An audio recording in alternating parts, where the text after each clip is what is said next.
I will believe that everybody in the Bay Area wants to continue to see Brock Purdy elevate and get better as a quarterback. If you want to win in this league, you have to have a defense. Obviously, with both going down, that hurts them. Try to keep your guys healthy as you possibly can. He's going to continue to elevate. He's going to need those guys to be healthy if he wants to be considered to be a great quarterback. But joining us right now on the River Islands guest line is none other than receiving great Plaxico Burress, also with Fox Sports Radio as well. Plaxico, it's great to have you on the show here on Willard and Dibs 95.7 The Game. Thank you for doing it.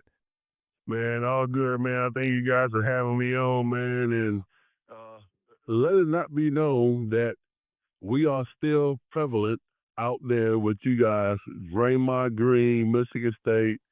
That is my brother.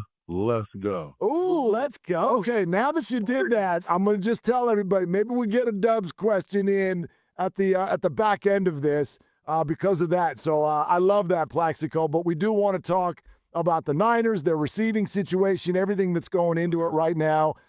First and foremost, Ricky Pearsall has really, really popped so far this season. Wonder if you've taken a look at him yet, what your thoughts are there. I have been. I think he's a great young talent out of the University of Florida. You know, obviously, Debo has moved on, uh, trying to get Brandon Aiyuk healthy and CMC. But I really do think that Pearsall, if he can be one of those guys that Kyle Shanahan can lean on to lead this passing game moving forward with the development of Brock Purdy, I think it's going to be very good.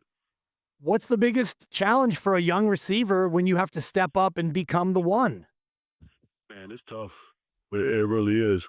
It's not as easy as everybody think it is, man. The speed of the game, digesting the offense, being able to compartmentalize every aspect of what position they're going to play. Because when I came in the game, man, I was X. Hines Ward was a Z. And obviously Jerome Bettis played running back. But now the game is so complex to where you have to learn every position. And I think that's one of the things that is, really hurting a lot of receivers moving on, getting into the next level. But I think Ricky is going to be a really good receiver moving forward. But if you really want to be versatile, they have this saying, the law of the niche, the more you can do, the more value you have. So you really have to learn the wide receiver position from every spot on the field. Flax, I want to ask you, you mentioned Brandon Aiyuk's name, and I'm kind of projecting forward and wondering how this is going to go.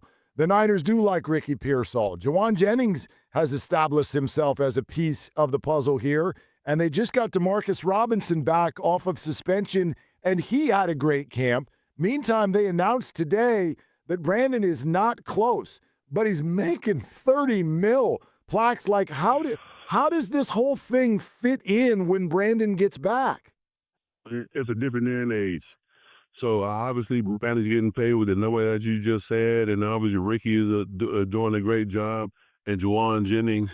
So you have to be able to continue to get better offensively, because I will believe that everybody in the Bay Area wants to continue to see Brock Purdy elevate and get better as a quarterback, and he's going to need all of those guys on his side if he wants to continue to be better as a quarterback, Kyle Shanahan included.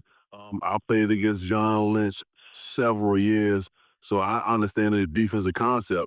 But if you want to win in this league, you have to have a defense. Obviously, with both going down, that hurts them. But from a offensive standpoint, you got to try to keep your guys healthy as you possibly can. And, Brock Purdy, he's going to continue to elevate as a lead wide receiver. But he's going to need those guys to be healthy if he wants to be considered to be a great quarterback. And they're trying to keep everyone healthy, obviously, and Christian McCaffrey may be chief among them. I'm thinking about Tiki Barber on your team, and I'm looking here. He had 411 touches one year Was there any talk in the locker room among the team about maybe trying to bubble wrap Tiki or maybe not giving him that many touches? Because that's what we hear out here in San Francisco. Not at all, because I mean, obviously, you guys have a great talent in Kittles. I had a great tight end in Jeremy Shockey. I had a great wide receiver on the side of me and Amani Tuma, obviously myself, and San Francisco has the same thing. But you guys are playing in a very tough division. So to move forward, Kyle Shanahan trying to get to a divisional champion, conference champion, and get back to the Super Bowl. It's going to be a little tough for you guys. I'm not even going to front, but for Brock Purdy's maturation, he is going to have everybody healthy for the San Francisco 49ers to get back to a championship game. Black, since you bring up Purdy, I mean, let's dive in. The guy is such, and to me, it's a head scratcher, but he's such a lightning rod. Nobody would suggest that coaching doesn't matter. It does. The good teammates are, of course, and good teammates around you, it also matters. However, it leads us down the road where certain quarterbacks get labeled as, well, the only reason you're succeeding is because what's going on around you. Do you buy that? What's your view on Brock and the success he's had? I do. Man, listen, I've had the phenomenal opportunity of playing beside two great Hall of Fame quarterbacks. One in Ben Roethlisberger and one in Eli Manning. And I know what it takes from a quarterbacking standpoint to be elite and to be great. And I was instrumental into both of those guys from a player standpoint, trying to help the organization and them to be great. And for Brock moving forward, I think that some of the absences, I'm just being honest, some of the absences that he has had, I believe that some of the deficiencies of him being a quarterback are going to show up. And it's normal. And Debo being in Washington, obviously Brandon Aiyuk not being there, and Bosa being out, it's going to be a struggle for those guys in the NFC West. I get it and I understand. But for him, he's going to have to continue to study and be better. You look at some of these great and good quarterbacks that are moving forward without the elite receivers.